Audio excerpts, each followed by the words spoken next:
चलिए, तो scientific research में हम इन हाउस करते हैं, तो मैंने आपको कहा था कि कैपिटल नेचर के एक्सपेंसेस भी होते हैं और रेवेन्यू नेचर के भी होते हैं। Capital nature 100% for previous year, जिस साल बिजनेस स्टार्ट हुआ है, और 100% फॉर 3 प्रीवियस ईयर, उससे पहले वाले। सेम चीज आपको यहाँ बताई थी कि रेवेन्यू में भी ऐसा ही होता है, जिस साल बिजनेस स्टार्ट हुआ उसका 100% और पिछले 3 साल का 100% regarding material and salary only, right. हमने ये भी बात की थी कि रिसर्च में जो असेट काम आती है, उस असेट को अगर हम बेचेंगे तो क्या होगा। या तो हम उसको डायरेक्ट सोल्ड करेंगे और या हम उसको सोल्ड करेंगे आफ्टर यूज इन बिजनेस। दोनों में ट्रीटमेंट मैं आपको बता चुका था, राइट। अब आ जाइए आउटसोर्स में। आउटसोर्स में बेसिकली क्या है, आउटसोर्स में आपको कुछ नहीं करना, आपको एज इट इज बस एक चेक बना के दे देना है किसी ऑर्गेनाइजेशन को, ठीक है। तो यहाँ पे बोला क्या गया, अगर आपने किसी अप्रूव्ड इंस्टीट्यूशन को आपने किसी अप्रूव्ड इंस्टीट्यूशन को पेमेंट किया है, तो 150% ऑफ सच पेमेंट आपके लिए खर्चा हो जाएगा। मतलब अगर आप किसी को 1 लाख का चेक देते हैं तो आप 1.5 लाख का खर्चा क्लेम कर सकते हैं, ठीक है। इसे कहते हैं वेटेड डिडक्शन, मतलब जितना अमाउंट दिया है उससे भी ज्यादा डिडक्शन, ओके। अगर नेशनल लेबोरेटरी को आपने डोनेट किया है तो उस केस में भी 150% ऑफ अमाउंट, ठीक है। अगर आपने किसी इंडियन कंपनी को दिया है पैसा रिसर्च करने के लिए तो 100% ऑफ अमाउंट। और अगर आपने सोशल रिसर्च के लिए या स्टेटिस्टिकल रिसर्च के लिए पैसा दिया है तो वो भी 100% लेस हो जाएगा। इसका मतलब ये हो गया कि इस केस में हमें ना मशीन लानी है, ना लेबर लाना है, ना कुछ और लेके आना है। हमें करना क्या है, हमें सिर्फ इतना सा करना है कि इन ऑर्गेनाइजेशन को चेक दे देना है, ओके ओके। तो हमारा खर्चा मान लिया जाएगा, बस, ओके। अब यहाँ पे एक सेक्शन और है जो हमें इसके साथ पढ़ना पड़ेगा। सेक्शन 35 के साथ साथ एक सेक्शन और पढ़ना पड़ेगा, ठीक है। तो देख लेते हैं वो भी सेक्शन, ताकि हमारा ये साइंटिफिक रिसर्च का मैटर खत्म हो जाए।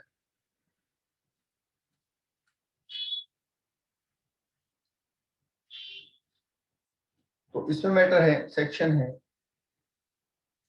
35 2AB।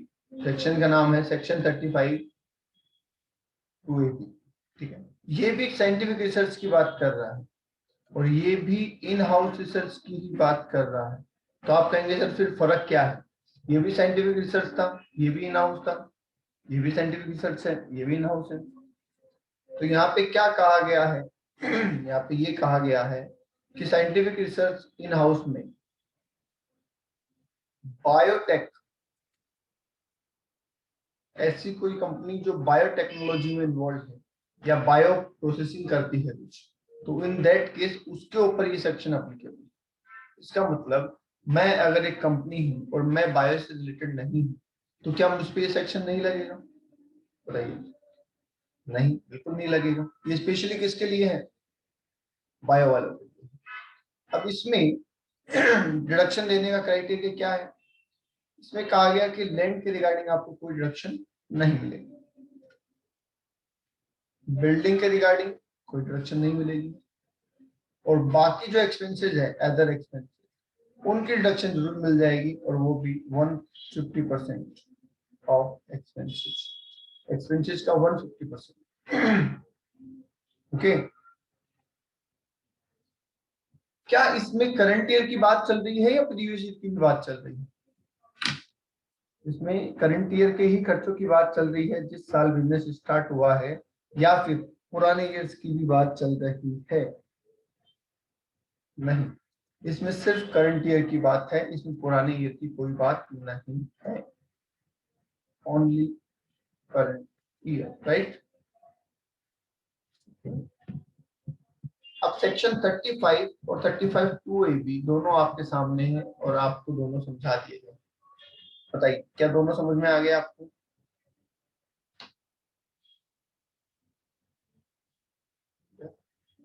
और कोई?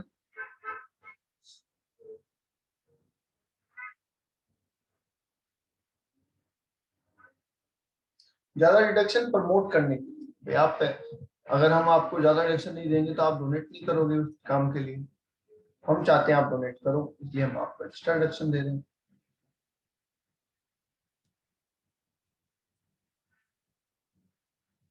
ठीक है, एक सिंपल एसएससी है, बायो में नहीं है, क्या वो 35 में जा सकता है? एक सिंपल एसएससी साइंटिफिक रिसर्च करवाता है पर वो बायोटेक्नोलॉजी में नहीं है, तो क्या वो सेक्शन 35 में जा सकता है? हाँ।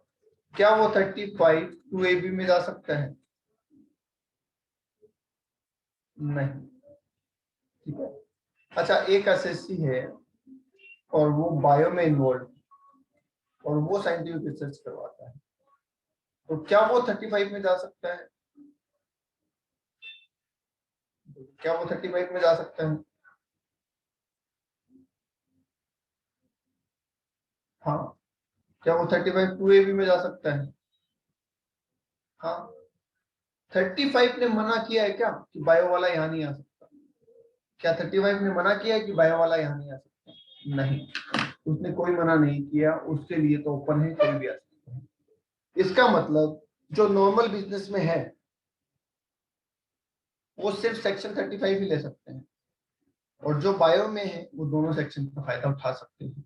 पर बात ध्यान रहे, एक सेक्शन में ही छूट मिलेगी, चाहे यहाँ ले लो और चाहे वहां ले लो। तो जब एक में ही मिलनी है तो दो सेक्शन का फायदा क्या? अपन ने ये बात क्यों की कि इसको दोनों सेक्शन मिल जाए? तो देखिए थोड़ा सा समझते हैं ध्यान से। एक कंपनी है ए लिमिटेड, ओके, ये कोई बायोटेक्नोलॉजी में इन्वॉल्व है, राइट। इन्होंने साइंटिफिक रिसर्च, अब साइंटिफिक रिसर्च में खर्चा क्या हुआ ये सुनना। प्रीवियस ईयर में कैपिटल एक्सपेंसेस हुआ 10 लाख, प्रीवियस ईयर में रेवेन्यू एक्सपेंसेस हुआ 6 लाख का। इस 10 लाख में बिल्डिंग है, लैंड है, 6 लाख की बिल्डिंग और 4 लाख का लैंड, ओके। पिछले 2 साल में रेवेन्यू एक्सपेंसेस हुआ 3 लाख का मटेरियल का, और पिछले 2 साल में कैपिटल एक्सपेंसेस हुआ 4 लाख, ओके। ये पूरा एग्जांपल बन गया हमारा। अब सवाल ये है कि इस पर्सन को कौन सा सेक्शन लेना चाहिए, क्या सेक्शन 35, क्या 35 2AB, या फिर दोनों?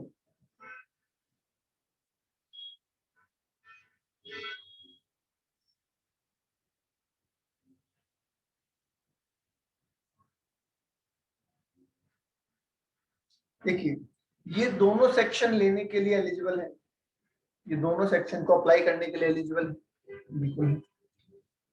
तो ये वो काम करेगा जो इसके फायदे का है।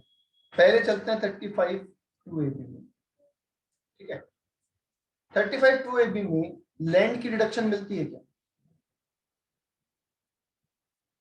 नहीं। बिल्डिंग की मिलती है क्या? नहीं।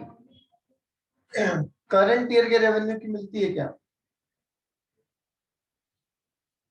यस, 150% मिलती है, ठीक है। प्रीवियस ईयर की मिलती है क्या? नहीं। इसका मतलब 35 2AB में आने लायक आइटम तो एक ही है और वो है ये, राइट। और यही आइटम 35 में भी आ सकता था क्या? क्या रेवेन्यू एक्सपेंसेस की छूट 35 में भी मिलती है? 35 को रेट से लिख लेते हैं अपन। हाँ, तो 35 में मिलेगी 100%, जबकि यहाँ मिल रही है 150। बताओ कहाँ लोगे आप?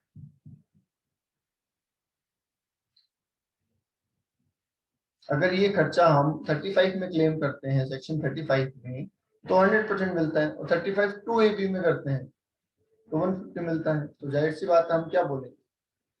हम ये कहेंगे कि जो रेवेन्यू एक्सपेंसेस है वो हमें दो आप 35 2AB में, ताकि हमें 150% मिले। तो 6 लाख का 150%। ठीक है।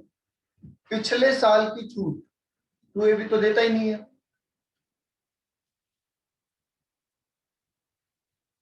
बोलिए, पिछले साल की छूट क्या 2AB तो देता ही नहीं है ना, 35 ही देता है। ये दोनों छूट 35 में लेनी पड़ेगी।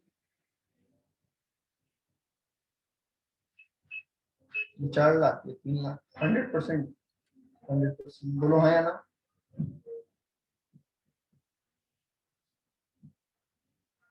इसका इसका और इसका ट्रीटमेंट कर दिया हम। बोलो।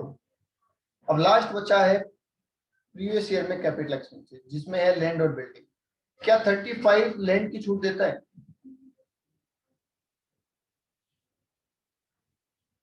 नहीं, 35 लैंड की छूट नहीं देता है। 35 लैंड की छूट नहीं देता है, 35 बिल्डिंग की छूट देता है। तो बिल्डिंग ले रहे हैं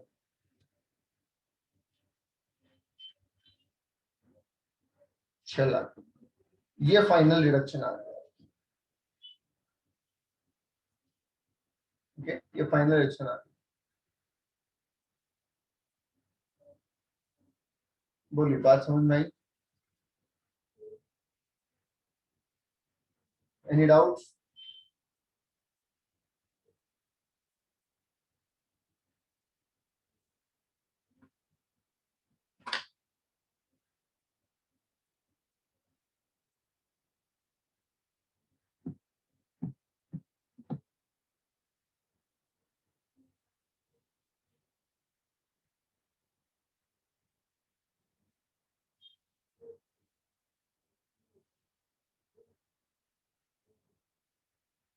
ओके, इसका मतलब साइंटिफिक रिसर्च का कंसेप्ट अब आपको समझ में आ गया है। किसी की कोई डाउट नहीं है?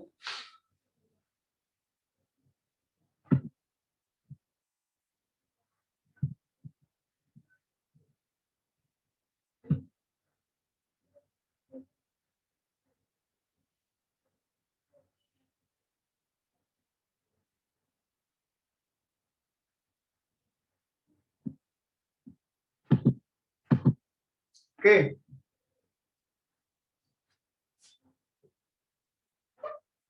कोई डाउट नहीं है क्या यहाँ तक? अच्छा, कल हमने क्वेश्चन कितने कर लिए थे? क्या क्वेश्चन नंबर 10 तक हो गया था?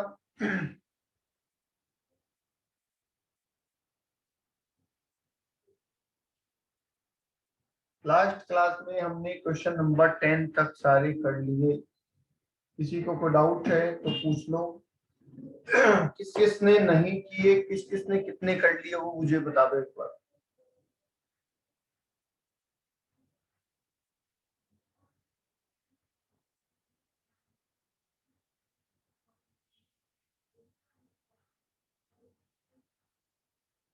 विष्णु के हो गए, चंचल के हो गए, राघव के हो गए। चंचल 7 तक की है। ओके, और भी दीपक के भी हो गए। और कौन है? प्राची है क्या? प्राची आपके हो गए? अंजलि?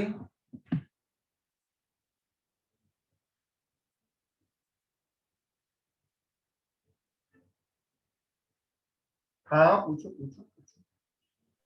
सर हम्म, सर जैसा भी आपने बताया ना कि डिडक्शन सर ले सकते, एक सेक्शन का ही ले सकते हैं शायद, तो 2AB का या 35 का, है ना सर? हाँ। तो सर जैसे ना ये ए लिमिटेड कंपनी थी ना, तो इसको सबसे ज्यादा फायदा है ना 35 में हो रहा है, सेक्शन 35 में।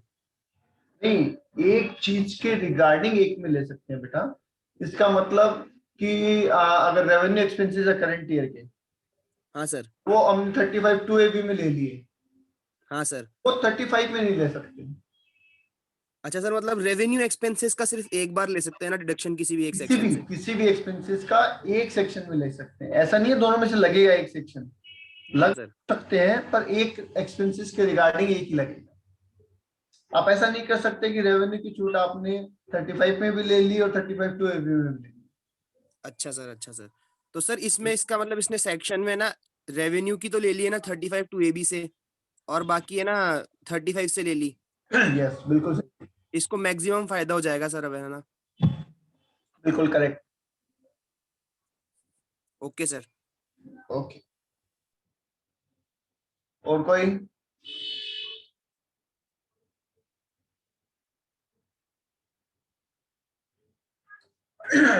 और कोई डाउट किसी को?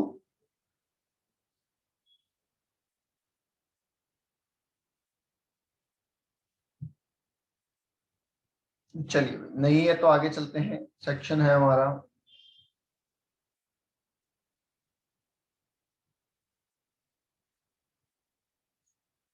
Section 35 ABA, section 35 ABA।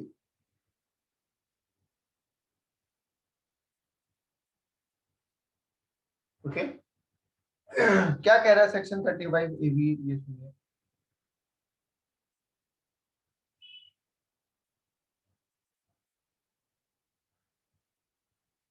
Communication licence, telecom licence. क्या मतलब होता है टेलीकॉम लाइसेंस? टेलीकॉम लाइसेंस का क्या मतलब?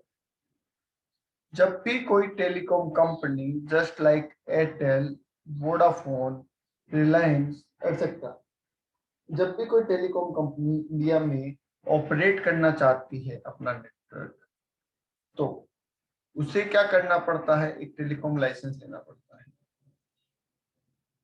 ठीक है, साथ ही साथ एक लाइसेंस और लेना पड़ता है जिसको हम 2G, 3G, 4G, 5G के नाम से जानते हैं, और वैसे इनको बोलते हैं स्पेक्ट्रम। क्या बोलते हैं? Spectrum, right. ये लाइसेंस कहाँ से लेना होगा? ये लाइसेंस लेना पड़ता है ट्राई से। ट्राई जानते हो आप?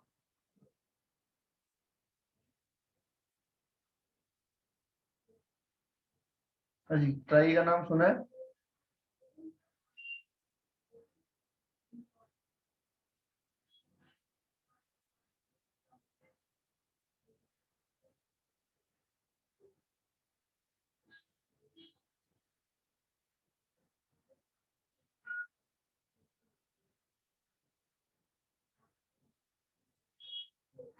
Telecom regulatory authority of India, telecom regulatory authority of India, ठीक है। ये ही सारी टेलीकॉम मैटर को हैंडल करती है और इससे हमें लाइसेंस लेना होता है, ठीक है। अब सवाल हमारा ये है कि जब हम लाइसेंस लेते हैं तो क्या वो हमें एक पर्टिकुलर पीरियड के लिए मिलता है?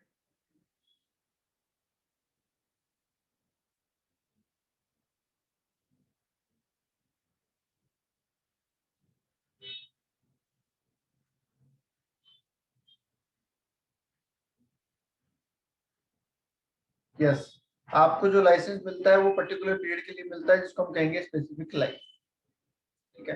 कई बार ऐसा होता है कि हमने लाइसेंस तो ले लिया, कई बार क्या होता है हमने लाइसेंस तो ले लिया पर बिजनेस स्टार्ट नहीं किया। तो मुझे बताओ, वो लाइसेंस जिस दिन हमने लिया वहां से स्टार्ट हो जाता है या फिर जिस दिन हम बिजनेस स्टार्ट करेंगे वहां से स्टार्ट होता है? क्या लगता है? हमने टेलीकॉम चलाने का लाइसेंस ले लिया 10 साल के लिए, पर 1 साल हमने स्टार्ट नहीं किया, ठीक है, या नहीं कर पाए किसी रीजन से, तो जिस दिन हमने लाइसेंस लिया वहां से या फिर जिस दिन हम बिजनेस स्टार्ट करेंगे वहां से?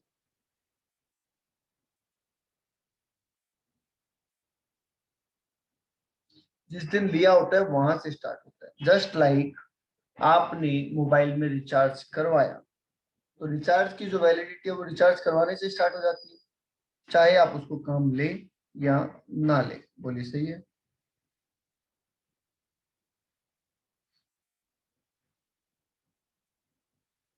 ठीक है, तो वही चीज यहाँ पे चलती है। अब सुनो, ऐसा हो सकता है कि किसी ने लाइसेंस ले लिया हो बिफोर कमेंसमेंट ऑफ बिजनेस, किसी ने बिजनेस स्टार्ट होने से पहले लाइसेंस ले लिया, हो सकता है। दैट मीन्स कि पहले लाइसेंस ले लिया था फिर बाद में बिजनेस स्टार्ट किया। और दूसरा, ऑन कमेंसमेंट ऑफ बिजनेस, ऐसा भी हो सकता है। इसका मतलब क्या हुआ?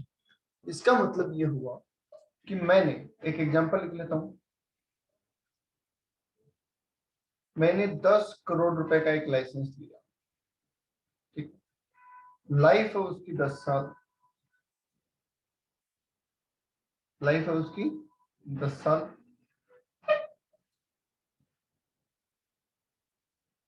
ओके, मैंने ये लाइसेंस लिया 2020-21 में। ओके, और मैंने बिजनेस स्टार्ट किया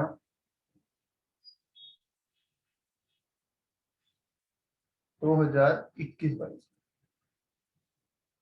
तो सवाल ये है कि अब मेरा ये लाइसेंस कितने साल चलेगा, या फिर मेरे पास कितना टाइम है इस लाइसेंस की कॉस्ट को अमोर्टाइज करने के लिए। जाहिर सी बात, हम तो अमोर्टाइज ही कर रहे हैं ना,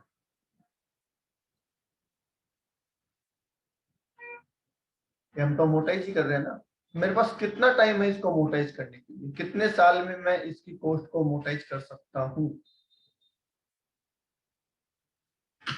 राघव कह रहे हैं 9 साल। बोलिए सही है क्या? 9 साल ही कर सकते हैं, क्योंकि 1 साल तो बीत चुका है ये वाला, इसका तो कुछ हो नहीं सकता। हम 9 साल के लिए ही कर सकते हैं। ओके चंचल, 20-21 से नहीं कर सकते, 20-21 तो बीत चुका है, हमारे पास रिमेनिंग टाइम है 9 साल, तो हम 9 साल में ही इसको अमोर्टाइज करेंगे। समझ गए? अब 2 साल में जब अमोर्टाइज करेंगे तो क्या हम ऐसा लिखें, मैं यहाँ पे प्रोविजन लिख रहा हूँ, कॉस्ट अपॉन रिमेनिंग लाइफ, बोलो ऐसा लिखूं? तो 10 करोड़ का लाइसेंस, 9 साल की लाइफ, तो 1.11 करोड़, हर साल कितना क्लेम कर सकता हूँ, कितना खर्चा डाल सकता हूँ हर साल।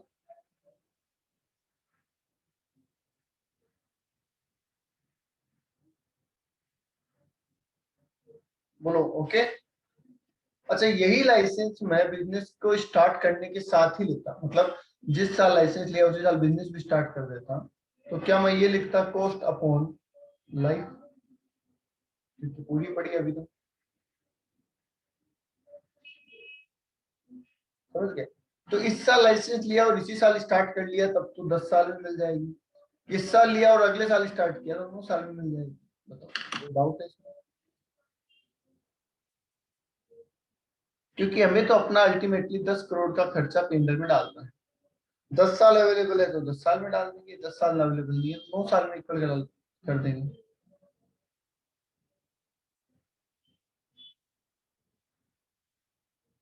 बोलो जी, आई बात समझ में?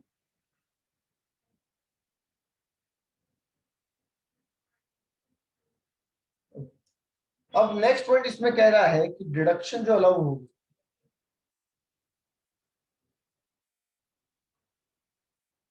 वो होगी पेमेंट बेसिस। ये तो और पंगा हो गया। मान लो मैंने यही लाइसेंस लिया और मैंने कहा कि सर पेमेंट मैं आज नहीं करूंगा, पेमेंट मैं 1 साल के बाद करूंगा आपको, ठीक है, तो मुझे डिडक्शन आज मिलेगी या 1 साल के बाद मिलेगी?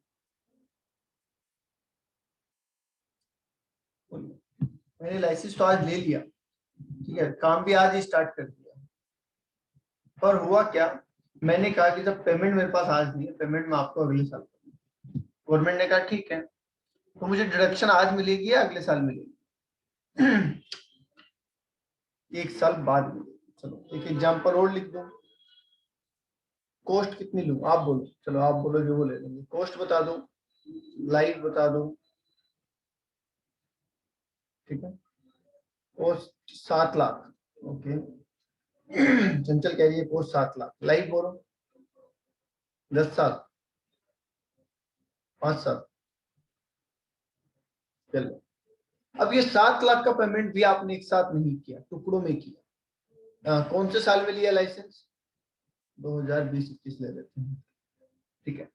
तो क्या ये 2020-21, 21-22, 22-23, 23-24 और 24-25 चलेगा?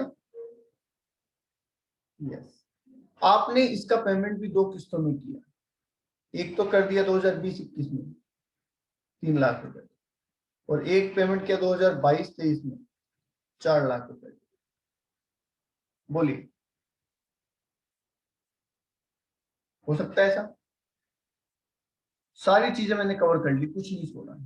अगर मैं इस क्वेश्चन को सोल्व करवा दूं तो क्या बात सारी समझ में आ गई? पेमेंट वेस्ट भी हो गया, सब कुछ हो गया। हमारा लाइसेंस 5 साल चलेगा, ये वाले 20-21, 21-22, 22-23, 23-24 और 24-25, और 7 लाख का लाइसेंस है। तो वैसे तो हमें कायदे से 7 लाख डिवाइड बाय 5 करना चाहिए, बोलो हाँ या ना? अगर हम पेमेंट को ध्यान नहीं रखें तब तो ऐसा करना चाहिए, पर क्योंकि हमें पेमेंट को भी ध्यान रखना है, तो पहली बार जब हमने पेमेंट किया 3 लाख का, तो उस 3 लाख को अमोर्टाइज करने के लिए कितने साल का टाइम था हमारे पास? बोलिए, इस 3 लाख के पेमेंट को अमोर्टाइज करने के लिए कितने साल का टाइम था हमारे पास अमोर्टाइज करने के लिए? 5 साल। 1 2 3 4 5 साल है ना आने वाले। तो जिस साल आप पेमेंट कर रहे हो 20-21 में, तो आपको पता है कि मेरे पास 5 साल है इन 3 लाख को अमोर्टाइज करने के लिए, तो कर दो, 3 लाख को डिवाइड कर दोगे तो 60,000, 60,000, 60,000, 60,000, 60,000, बस। बोलो सही है क्या? क्योंकि अभी हम बात उतने की करेंगे जितने का पेमेंट हो गया।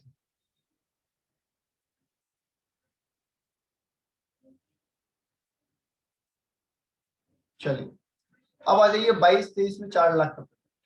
तो 22-23 में जो 4 लाख का पेमेंट किया है उसको मोटाइज करने के लिए कितना टाइम है हमारे पास? सोच के बोलो, जल्दी मत करो। 4 लाख का जो पेमेंट है उसको मोटाइज करने के लिए कितना टाइम है हमारे पास? 3 साल। ये 3 ही तो है, 1 2 3। तो ये 4 लाख को इन 3 साल में मोटाइज कर दो, 1.33, 1.33 और 1.33। तो क्या हम पेमेंट बेस के हिसाब से डिडक्शन दे रहे हैं? जैसे जैसे पेमेंट होता जा रहा है वैसे वैसे डिडक्शन देते जा रहे हैं।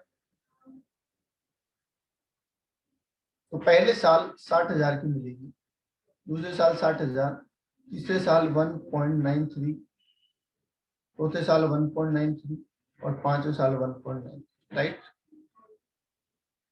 तो हमने लाइफ का भी ध्यान रखा है, हमने पेमेंट का भी ध्यान रखा है, हमने कॉस्ट का भी ध्यान रखा है। बोलो, आई बात समझ में बेटा?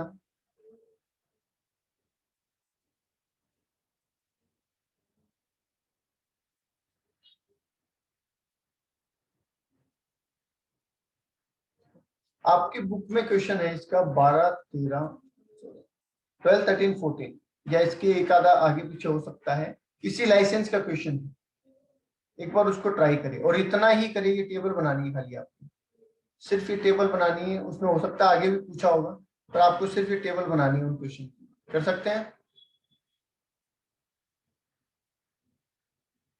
चलिए, तो आज के लिए इतना ही, ये जरूर कल इसका हम आगे करेंगे। एक साल में पूरा रिडक्शन नहीं ले सकते बेटा, एक साल में नहीं ले सकते, क्योंकि ये कैपिटल एक्सपेंसेस है और ये अमोर्टाइज होंगे।